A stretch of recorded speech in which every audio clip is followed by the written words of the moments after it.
Update news.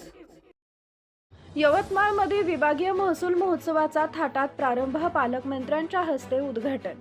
महसूल विभागातील अधिकारी आणि कर्मचाऱ्यांच्या कलागुणांना वाव देण्यासाठी आयोजित विभागीय महसूल क्रीडा व सांस्कृतिक स्पर्धा 2026चं उद्घाटन पालकमंत्री नामदार संजय राठोड यांच्या हस्ते यवतमाळ इथं पार पडले। यंदा या महोत्सवाचे यजमानपद यवतमाळ जिल्ह्याला मिळाले। महसूल विभाग हा प्रशासनाचा कणा आहे। कामाच्या तणावातून मुक्त होऊन कर्मचाऱ्यांनी या स्पर्धातून नवी ऊर्जा घ्यावी आणि अमरावती विभागाचे नाव राज्यस्तरावर उज्ज्वल करावे असं आवाहन पालकमंत्र्यांनी केलंय। महोत्सवाच्या सुरुवातीला झालेल्या पथ संचलनात यवतमाळ जिल्ह्यानं प्रथम क्रमांक पटकावून बाजी मारली।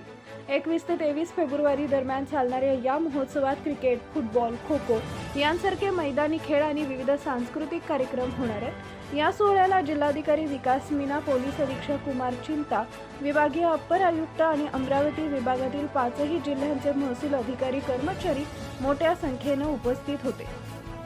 कामाच्या व्यापातून वेळ काढत महसूल कर्मचाऱ्यांमध्ये खेळाडू वृत्ती आणि समन्वय वाढवण्यासाठी हा महसूल महोत्सव एक महत्त्वाचं व्यासपीठ ठरत आहे। Subscribe now and press the bell icon. Never miss an update.